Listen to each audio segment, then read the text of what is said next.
Section 10 of three science fiction novellas by Leigh Brackett. Part 10 of Enchantress of Venus. Tryon led the way down, into darkness that was lighted only by the dim fires they themselves woke in passing. No currents ran here. The red gas lay dull and stagnant, closed within the walls of a square passage built of the same black stone. "These are the crypts," he said. "The labyrinth that is shown on the chart my father found." And he told about the chart as Vara had. He led the way surely, his misshapen body moving without hesitation past the mouths of branching corridors and the doors of chambers whose interiors were lost in shadow. "The history of the city is here. All the books and the learning that they had not the heart to destroy. There are no weapons. They were not a warlike people, and I think that the force we of the Hilari have used differently was defensive only, protection against the beasts and the raiding primitives of the swamps." With a great effort, Stark wrenched his thoughts away from the light burden he carried. "I thought," he said dully, "that the crypts were under the wrecked building." "So we all thought. We were intended to think so. That is why the building was wrecked. And for 16 years we of the Lhari have killed men and women with dragging the stones of it away. But the temple was shown also in the chart. We thought it was there merely as a landmark, an identification for the great building. But I began to wonder." "How long have you known?" "Not long, perhaps 2 reigns. It took many seasons to find the secret of this passage. I came here at night when the others slept." "And you didn't tell?" "No," said Tryon. "You are thinking that if I had told, there would have been an end to the slavery and the death. But what then? My family, turned loose with the power to destroy a world, as this city was destroyed? No, it was better for the slaves to die." He motioned Stark aside.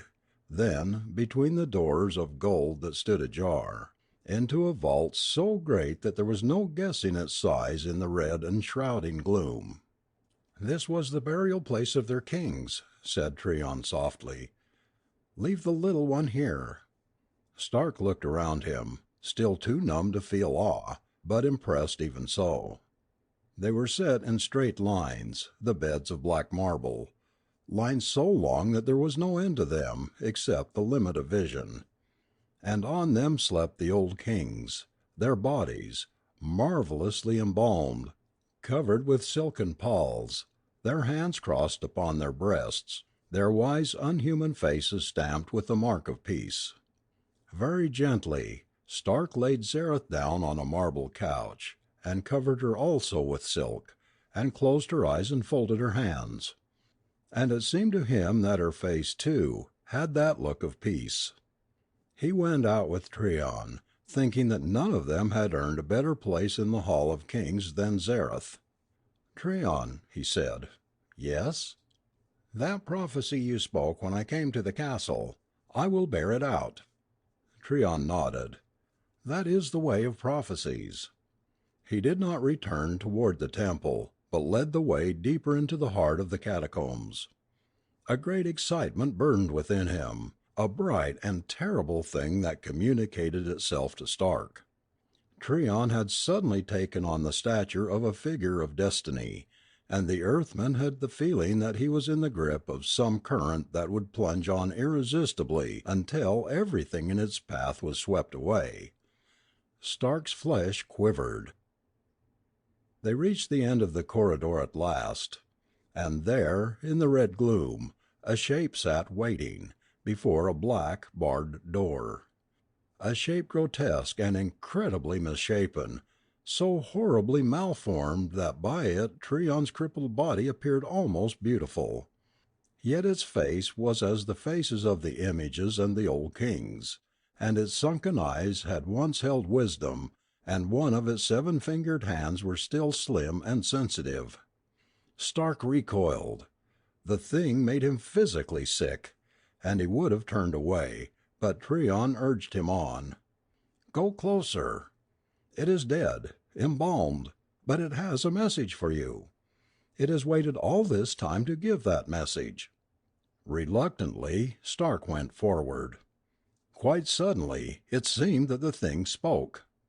"Behold me, look upon me, and take counsel before you grasp that power which lies beyond the door." Stark leaped back, crying out, and Tryon smiled. "It was so with me, but I have listened to it many times since then. It speaks not with a voice, but within the mind, and only when one is past a certain spot." Stark's reasoning mind pondered over that. A thought record, obviously triggered off by an electronic beam. The ancients had taken good care that their warning would be heard and understood by anyone who should solve the riddle of the catacombs. Thought images, speaking directly to the brain, know no barrier of time or language. He stepped forward again, and once more the telepathic voice spoke to him. "We tampered with the secrets of the gods. We intended no evil, but it was only that we love perfection, and wished to shape all living things as flawless as our buildings and our gardens. We did not know that it was against the law. I was one of those who found the way to change the living cell.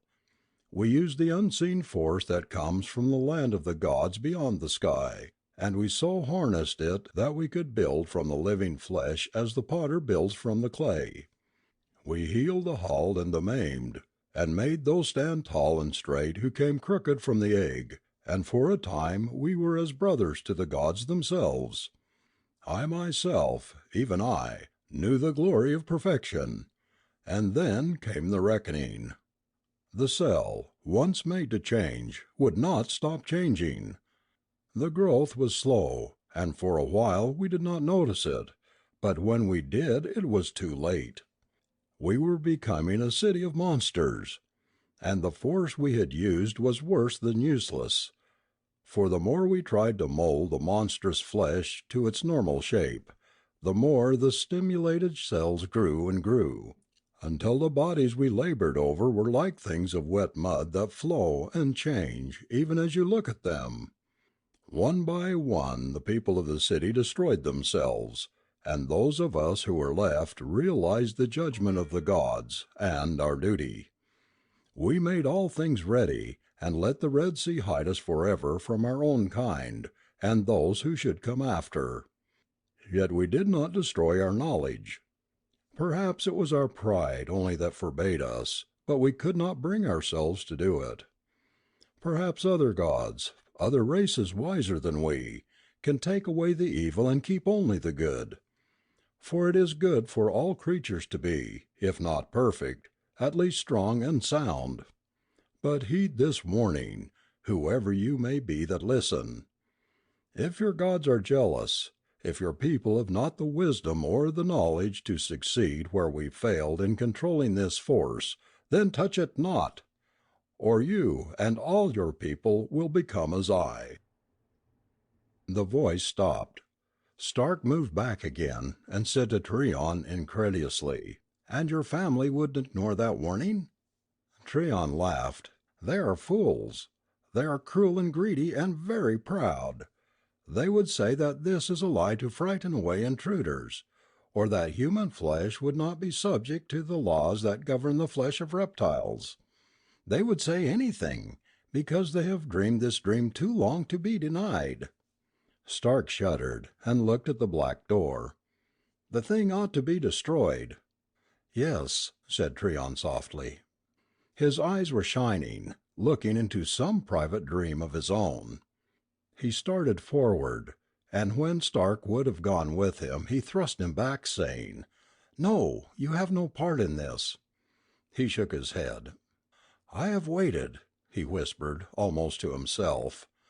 "The winds bade me wait, until the day was ripe to fall from the tree of death. I have waited, and at dawn I knew, for the wind said, 'Now is the gathering of the fruit at hand.'" He looked suddenly at Stark, and his eyes had in them a clear sanity, for all their feyness. "You heard, Stark. We made those stand tall and straight who came crooked from the egg. I will have my hour. I will stand as a man for the little time that is left." He turned, and Stark made no move to follow.